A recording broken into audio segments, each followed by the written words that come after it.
Mi nombre es Iliana Curra Luzón. Nací en Regla, en un pueblo ultramarino de La Habana, pegado a la bahía. Un pueblecito muy pintoresco, pero que actualmente me dijeron que está destruido ya, como toda Cuba, desgraciadamente. Ahí me crié, con 17 años empecé a trabajar en una empresa, me hice mecanógrafa y empecé a trabajar como secretaria ya en muchas posiciones, pero por mi posición ya política, como dándome cuenta de aquella desgracia que la que yo estaba viviendo, que era represiva, me empezaron a tener como persona inconfiable en puestos de trabajo, y como mi trabajo era como secretaria, me cambiaban de un puesto para otro. Así que ahí después tuve que decidir irme a otro empleo, otro trabajo, y así prácticamente en todos los empleos que tuve muchos problemas por las razones políticas, de la manera que yo pensaba y me expresaba con 17, 18, 20 años. Tú sabes que hay mucho menos miedo todavía.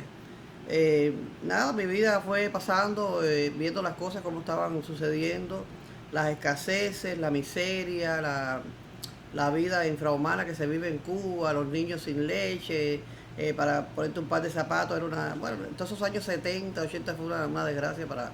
La niñez mía fue bien dura, como la de mi época. Yo nací justamente en 1959, en agosto del 59.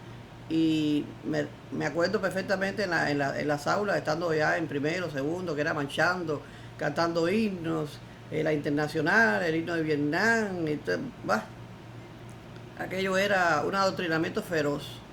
Después estuve viendo cómo lo hacían también en el régimen de Pol Pot en Camboya, era horrible. Prácticamente copiaron todo eso.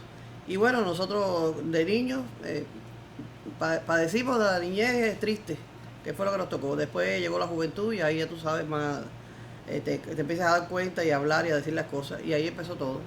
Eh, Después de unos años empezó la oposición abierta. Sí, supe de los presos políticos, empecé a leer libros prohibidos, muchos libros prohibidos. El libro más importante que leí al principio fue La Gran Estafa de Eudosio Rabines, que me enseñó mucho y me despertó. Fue un despertar de ese tipo de conciencia que tú te das cuenta que todo no es como te habían dicho. Y de ahí leí muchos libros, hasta el libro de Armando Valladares, Contra toda esperanza, que fue una de las cosas más tristes que yo he leído, pero que me llegó tanto al alma que me di cuenta que de verdad que yo vivía en una isla cerrada, una prisión. Toda esa información que yo empecé a tener cuando oía la voz del sí, después oía Radio Martí, que fue un tremendo hecho que el exilio logró, la voz de la fundación, todas esas cosas, todos esos opositores haciendo todo. Nosotros empezamos en un grupo a hacer clandestinamente, tirar programas en La Habana que decían abajo Fidel. Y pedíamos un plebiscito cuando aquello no teníamos todavía claro justamente lo que era eso, pero eh, lo hicimos desde lugares muy importantes, la Manzana de Gómez, un tercer piso hacia abajo, lugares altos, edificios altos. En la cama de los camiones poníamos los paquetes, que cuando salía el camión otro día salían todas volando, todo eso. Bueno, hicieron un seguimiento. Creo que nos colaron a una supuesta disidente que trabajaba para ellos y nos descubrieron. Terminamos en Villa Marista. Yo caí de el 16 de julio de, 2000, de 1992 y salí el 8 de octubre, estuve 84 días. Villamarista es una cosa impresionante, es decirte que es preferible la prisión que Villamarista, que es el cuartel general de la seguridad del Estado. Allí se aprende mucho porque la soledad, la convivencia con gente que te ponen allí para coger información es interesante, es un juego de inteligencia que tienes que vivir allí. eh, los extremos de todo, la comida espantosa. Me tocó el periodo especial con el picadillo de soya. Prácticamente salí con menos de 100 libras. Actualmente yo peso casi 180 por ahí. Así que te imaginas. Horrible la comida. El trato era muy frío, muy déspota, pero calculador. Así que no hace falta que te golpeen, simplemente que psicológicamente te van golpeando tu mente. Por ejemplo, a mí me decían, aquí trajimos a tu mamá presa. Entonces yo le dije, bueno, si mi mamá está aquí, yo le voy a dar candela a todo esto contigo, con mi mamá adentro y conmigo. Y aquí no va a sobrevivir nadie porque a mí no me vas a amenazar con eso. Cosa que te voy a empezar a llamar de madrugada. En las galeras había un calor espantoso, en pleno julio, agosto. Y cuando me llevaban a los interrogatorios había un frío que, bueno, a mí me gustaba porque yo soy caluroso además. Y me decía, te voy a traer de madrugada. Digo, qué bueno, porque así refresco. Pero además de eso, tu mujer te va a engañar porque justamente estás aquí de madrugada mientras ella está sola en la casa. Entonces, todas esas cosas eran un juego de palabras y de inteligencia, de chocar, de querernos a ver hasta dónde llegábamos cada uno. Y tuve una anécdota con un coronel que era jefe jefe de instrucción. El jefe de instrucción fue a verme. eh, Ellos tenían, te entraban al interrogatorio, que era un cuarto pequeño con dos puertas, una puerta que abría para afuera, la otra puerta abría para adentro, te sentaban en una silla atornillada, estaba el buró, pero por detrás de eso estaba el instructor y había una puerta que era por detrás, por ahí entró el coronel. El coronel empezó a hostigarme fuertemente y entonces llegó un momento que yo dije, bueno, era psicólogo, y yo tengo que encontrarle algo a este que le haga sentir mal. Y cuando lo reviso bien, con la mirada, tenía la portañuela abierta. Y lo dejé que terminara. Cuando estaba terminando le dije, mira, todo lo que me has dicho está muy bien, pero mira, la portañuela está abierta y eso te daría vergüenza. El tipo pasó tremenda pena, de verdad, porque eso no se lo esperaba ni que yo se lo dijera. Generalmente una mujer no dice esas cosas, pero a mí me da lo mismo. Y así era un trato constantemente, que tú eres una terrorista, que yo trabajé en el acueducto provincial de secretaria también, que me cambiaron de puestos de trabajo también.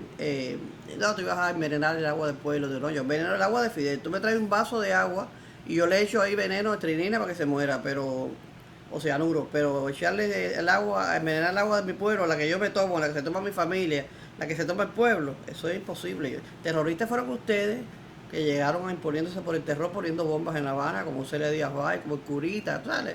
Toda la historia que ya sabíamos que nos las habían contado al revés. Y eso fue una lucha completa. Después salí a la calle.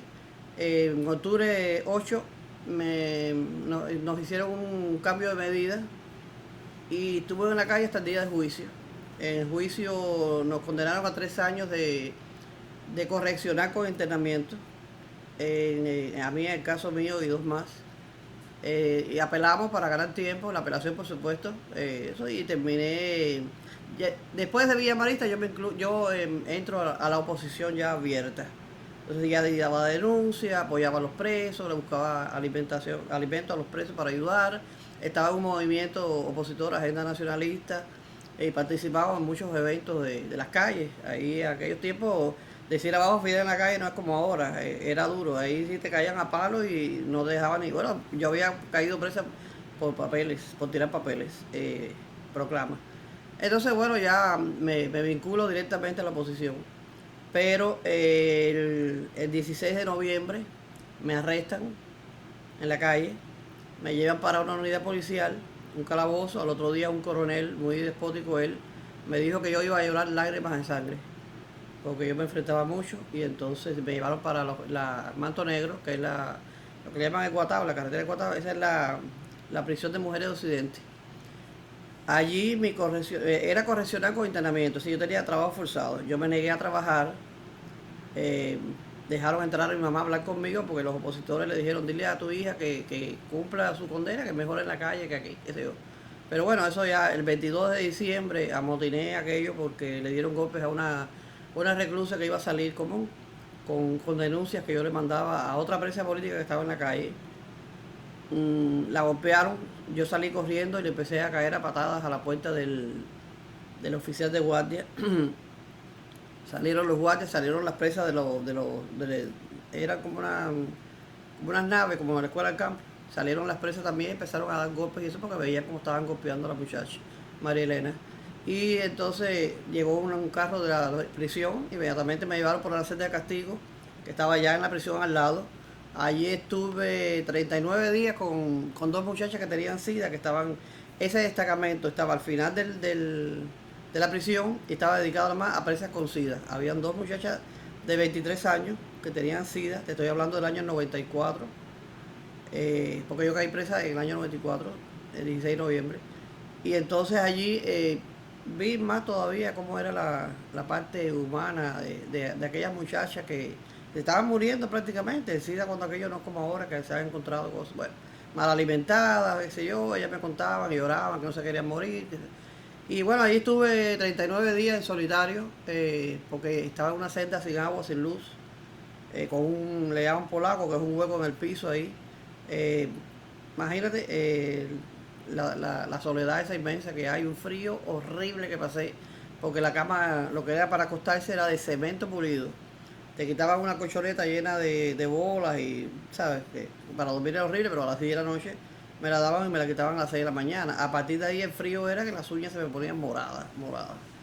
Eso fue un tipo de tortura, porque psicológicamente yo estaba a la expectativa de que algo pudiera pasar, me pudieran infectar, pudiera cualquier cosa de eso. Me sacaban a coger solo un lugar que le llamaban el pollero, que era todo cerrado, y de ahí, bueno, un buen día, supongo que como unas 4 de la mañana, me levantaron, me montaron en un carro, me llevaron por el combinado del este, y cuando yo vi aquello, digo, ¿aquí qué pasó? Esto es una prisión de hombres. Me dice, no, no te preocupes, que te van a llevar por otro lugar. Llegó un capitán de cárceles y prisiones, había un camión lleno de presos, y me dijo, ¿de dónde tú eres? Y yo, no, yo de La Habana. Dice, oh, te embarcaron, te mandaron para Camagüey. Entonces ahí me mandaron para Kilo 5. Kilo 5 es la prisión de mujeres máxima seguridad, engalerada, como le llaman. Ahí cumplí mi condena. Aquellos, imagínate tú, eran personas de... la gente que estaba ahí, casi toda en su mayoría, eran personas que habían matado a sus hijos, a sus esposos por violencia doméstica, casos de carteristas, delincuentes, jineteras, había de todo tipo de gente ahí. Eso es una amalgama de valores y de pocos valores, porque son gente que les da lo mismo cualquier cosa. Nada, ahí estuve, los enfrentamientos siempre con la guardia, es decir, yo tenía el respeto de las presas, porque yo me di mucho a respetar en eso. Sí, no entraba en los juegos de ellas, las conversaciones esas, que muchas eran y hasta inmorales, y me respetaban mucho, me decían política, no hablen delante de la política esto. Cuando yo veía que la cosa se iba del margen, yo le decía, no, delante de mí no puedes decir esas cosas, ese tipo de respeto que yo impuse. Pero bueno, una vez fui atacada por una presa común que era de La Habana, Cándida Pedroso se llamaba, una indeseable, totalmente indeseable, había gente que eran de verdad despreciables allí. Pero bueno, tuve otra presa que era amiga mía, que estaba por atentado, y era o sea, esa gente era de campo, fuerte.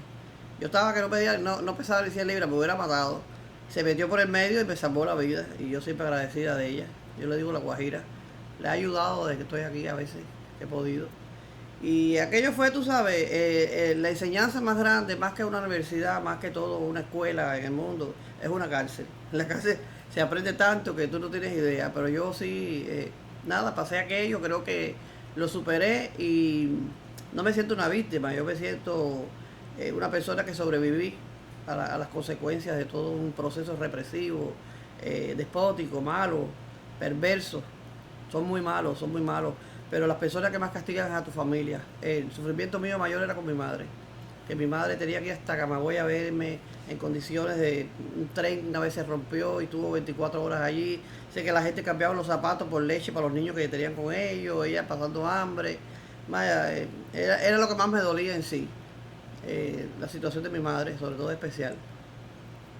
Mi familia en todo caso, pero nada, yo sobreviví, yo tenía la fuerza suficiente, la conciencia y la ideología plena de que estar allí era porque una causa y por una causa justa, no me sentía víctima. Después de salir de la prisión yo había presentado antes de eso y por supuesto no me dejaron llegar a la segunda entrevista, me apresaron y cuando salí casi todo estaba preparado, inmediatamente vine para el exilio. Y aquí estuve siempre vinculada en toda la parte de las protestas en las calles, apoyando la disidencia en Cuba, apoyando a los presos políticos. Después trabajé en la Fundación 3 años, en la voz de la Fundación, con Ninoca Pérez Castellón. Ahí aprendí mucho más todavía. A mí el 11 de julio me cogió prácticamente de sorpresa. Yo nunca esperé que un pueblo se levantara de la manera que lo hizo, tan espontánea, y que todo quedara tan coordinado, porque obviamente la información es básica. Cuando tú tienes un internet te empiezas a enterar de que en un lugar está pasando esto y todo un seguimiento que Cuba completa prácticamente se levantó. Vaya, ha sido lo más emocionante que yo he vivido, que estoy aquí. Y ojalá ese pueblo no pierda el miedo. Ayer los aterrorizaron a todos. Yo creo que en la vida todo es un precio.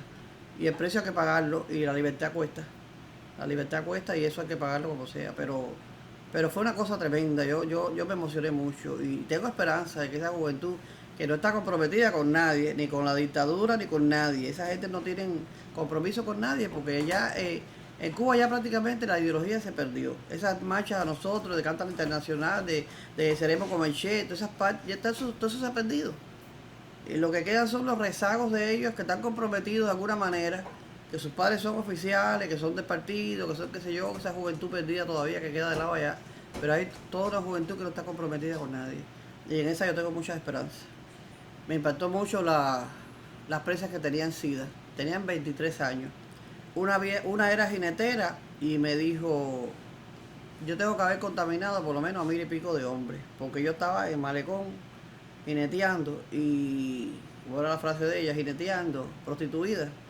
Y yo me acosté con tanta gente, extranjeros y cubanos, que un día la cogieron en una redada y cuando le hicieron la prueba tenía el SIDA. Dice, yo no sé cuánta gente yo contaminé.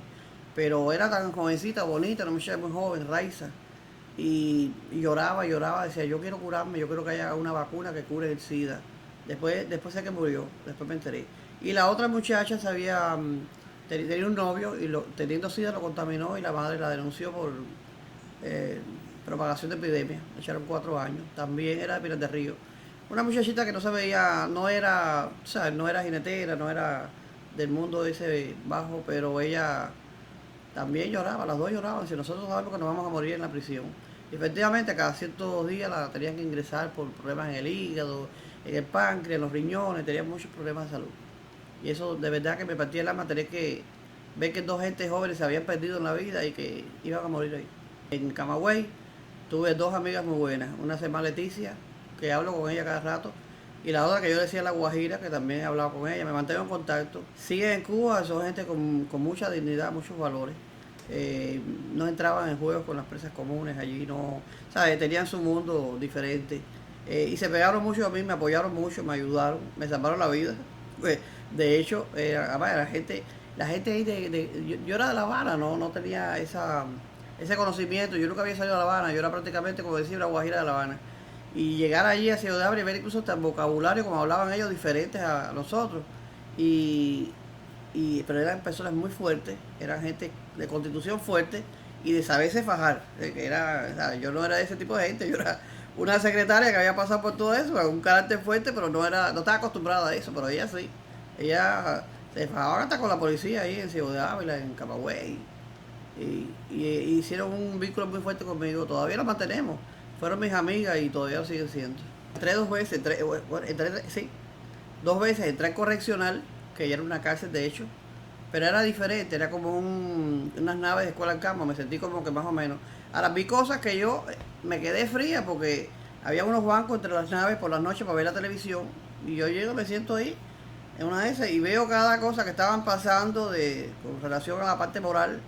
Y yo no sabía ni para dónde mirar. Y decía, Dios mío, ¿qué es esto? Estoy en el medio de un pantano. Las homosexuales tocándose y besándose y haciendo cosas. Y yo decía, oh my God, ¿qué es esto? ¿Qué hago? ¿Para dónde miro? Entonces trataba de mirar para el televisor, pero que era todo, era un ambiente tan hostil, tan bajo. Entonces yo iba, me acostaba y me tiraba en mi litera ahí. Entonces las conversaciones, me entraron me tocó dormir en una nave que había, no sé, 200, 300 jineteras nada más. Esa nave era de jinetera. Habían 3 naves.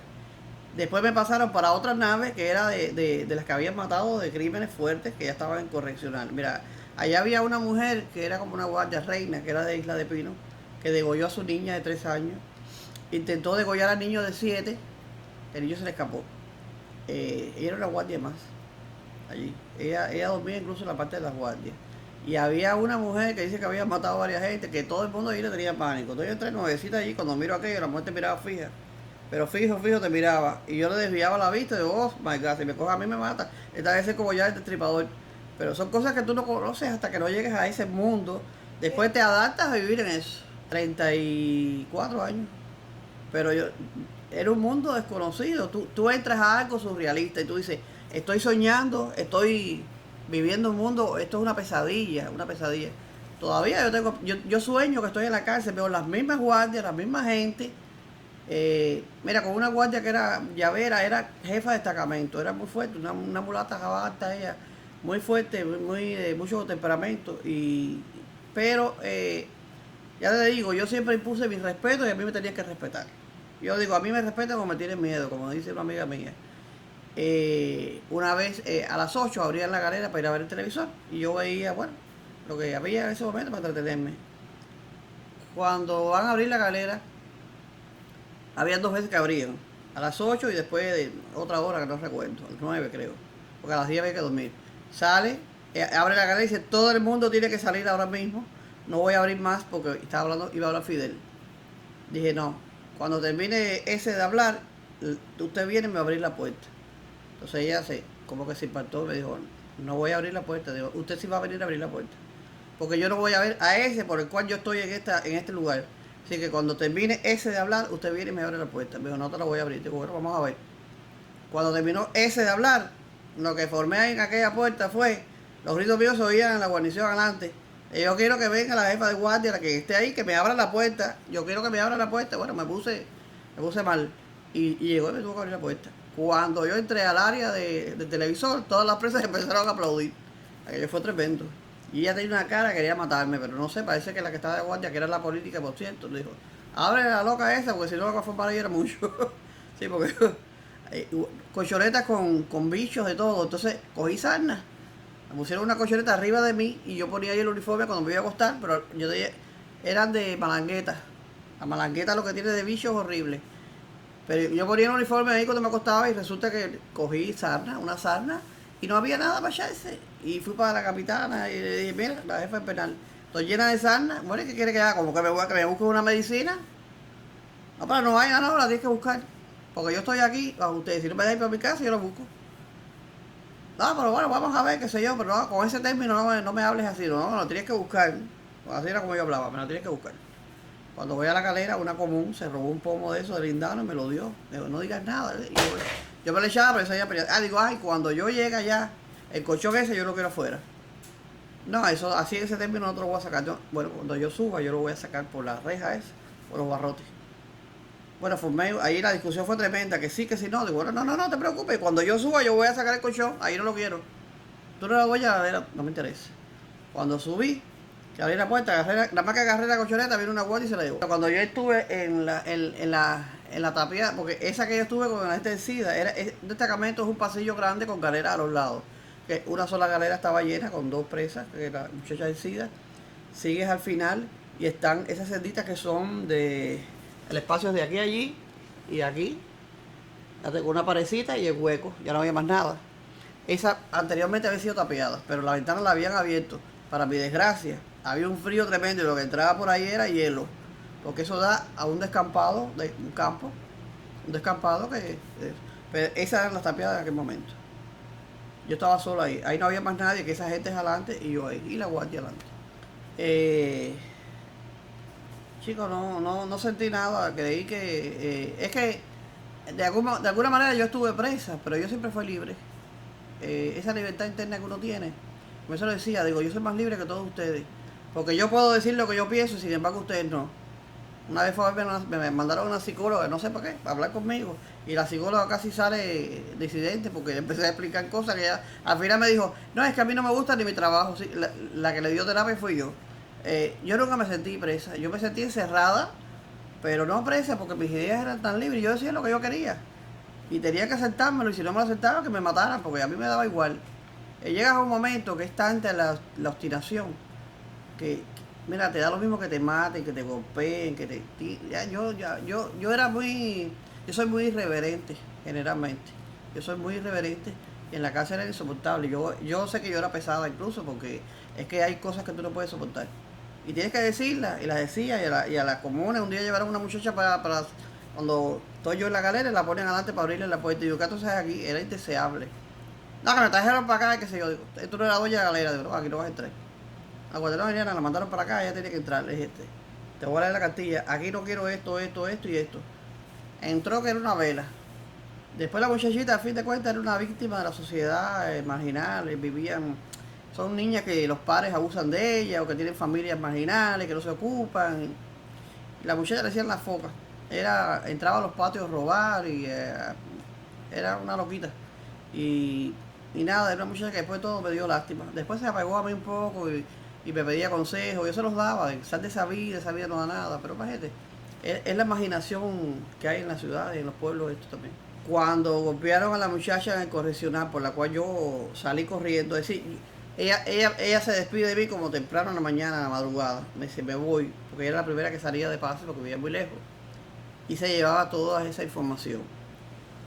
Pero ya habían abierto las rejas de las naves. Y yo voy oyendo cuando ella sale, porque estaba cerca del oficial de guardia, y oigo cuando ella empieza a gritar, no, no, no, no me toque, no me toque, que sé cuánto. Y yo, entonces, yo oigo que ya la encierran, le están dando golpes, y ella empieza a gritar. Yo me levanté corriendo, fui para allá, ya yo estaba vestida, yo no estaba en pijama, yo no tengo un pijamita, chocito, eso no, ya yo salí corriendo para allá. Cuando yo llego, la veo que la están golpeando, cierran la puerta, no me dejan entrar a mí, y entonces yo empecé a patear la puerta. Y al yo patear la puerta y empecé a gritar, suéltela, suéltela, eran como 3 mujeres guardias dándole golpes. Cuando veo a la gente sale de las naves de ellos también a hacer lo mismo, un grupo se me suma. Ahí llega el carro, todo fue muy rápido, muy, tú sabes, llega el carro de la prisión y entonces a mí me cogieron, yo no sé cómo fue, pero a mí me levantaron por el cuello y me entraron. Yo no me acuerdo ni cómo fue. De pronto yo estaba contra la pared, agarrado por el cuello, un oficial, un teniente que dice que se acostaba con todas las jineteras que habían allí, que estaba casado, por cierto, no me recuerdo su nombre ahora. Me cogió por el cuello y me tiró contra la pared y daba piñazos al lado y me decía, sí, violamos los derechos humanos y qué, violamos los derechos humanos y qué. Y dije, ahí, bueno, la van a pagar, la van a pagar.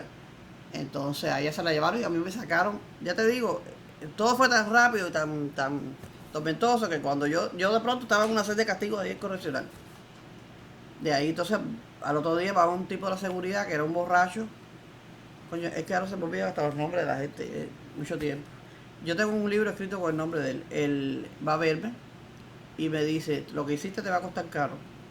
Pero entonces fue con un hombre de la raza negra que no cabía aquí. Era un tipo pero descomunalmente fuerte, parecía un pesista. Y no sé, un deportista.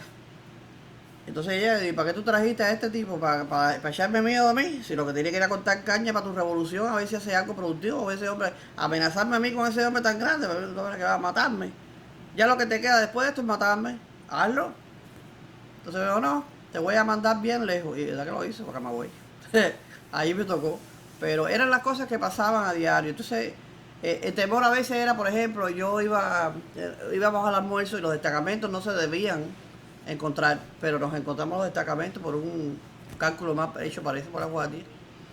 Y de la que va delante de mí empieza a echar para atrás, yo le pongo las manos en la espalda porque veo que viene para arriba y la otra le está dando golpes, la que está enfrente. Pero es que no le estaba dando golpes, le estaba tasajeando la cara con una cuchilla que tenía metida entre los dedos, ahí rara. Y yo lo que hago es quitarme, cuando miro la veo llena de sangre. Digo, ¿pero qué es esto? Es un mundo que yo nunca había vivido. Y con eso tenías que lidiar a diario. Se daban golpes contra los cementos donde estaban los barrotes, ahí, la cabeza, la frente, la sangre, ya tú sabes. Cosa que uno no está adaptado a vivir. Y yo nunca había visto eso. Yo tenía mucho carácter. Yo sinceramente, yo me imponía con mi carácter y con mi forma y con decencia. No, no, no, no. Tú allá, yo aquí, distancia, como dice de Cuba, y categoría. Vamos a respetarnos. Tú tu mundo, yo el mío. No cruces las rayas. Porque si cruzan las rayas, bueno, podemos tener problemas. Usan los comunes y hay mujeres que están en las cárceles. Ahí había una que se llamaba Berta, una homosexual, ella, los dos, una bola, la mandaban para el técnico a sacar información a las que llegaban allá al técnico a buscar. Cuando yo estuve en Villamarista había una persona también que después supe que era una que estaba ella misma lo dijo, no, yo vine de la cárcel, llevaba 100 días ahí. Digo, pero ¿qué tú haces de la cárcel aquí en 100 días en Villamarista? Que esto es instrucción. No, porque un problema que hubo allá. Mentira, ella estaba sacando la información a la gente que estaba ahí. Allá había una muchachita que comentaba con ella todo lo que le había pasado y obviamente estaba sacando la información. Instrucción es una cosa, después que tú sales de instrucción, que tú vas a la cárcel, acabó el caso, está cerrado allí. La causa ya es allí. Pero entonces las mandan a esos lugares y las tiran también en las galeras para sacar información. Mantonero que tiene, yo nunca entré a la prisión de Mantonegro. Yo estuve correccional, celda de castigo, Camagüey. Camagüey todas eran iguales y habían 4 y 4 literas, 8 literas. Así como no, soy inolvidable. Villamarista, ya te digo, fue lo peor. Villamarista era un cuartico así, chiquito. Te abrían una puerta para afuera, una para adentro, entraba, estaba la silla atornillada, un buró, el instructor del lado de allá y entonces una puerta de atrás que es por donde él entraba. Silla atornillada para que no se la tirara por la cabeza. Porque Yo intenté, en algún momento yo tocaba y me di cuenta desde el principio, digo, era así. Sí, un buró. Buró. Y un botón que ellos llamaban al guardia. Hay una película que se llama La vida de otros. Cuando está entrando al principio el artista que lo llevan por los pasillos así, del Stasi, es una copia exacta. Villamarista es una copia exacta. Villamarista está copiado del Stasi alemán. Pero, no, en el caso de eso eran los pasillos de las celdas, el que sale en la película. Pero cuando hay, mira, para empezar, de Villa te sacan de la celda. Te ponen contra la pared, atrás con las manos atrás. No te dejan mirar, te sacan con la cabeza baja. Si viene otro detenido por ahí, te ponen en un lugar o te tiran contra la pared y no te dejan ver. En el caso mío que pasó una vez, sucedió una vez, el guardia, que no se me olvida porque tenía vitiligo aquí, los ojos verdes, me quería dar una sábana. Dijo, tráeme una sábana. Y digo, ¿qué sábana de qué? No voy a poner ninguna sábana a mí, no soy un perro ni nada de esto, un animal. Y entonces me metieron rápido en un cuartico y ahí pasó el detenido. Un hombre detenido, no sé quién era. Pero la mujer está por un lado y los hombres tienen muchos más celdas y más cosas.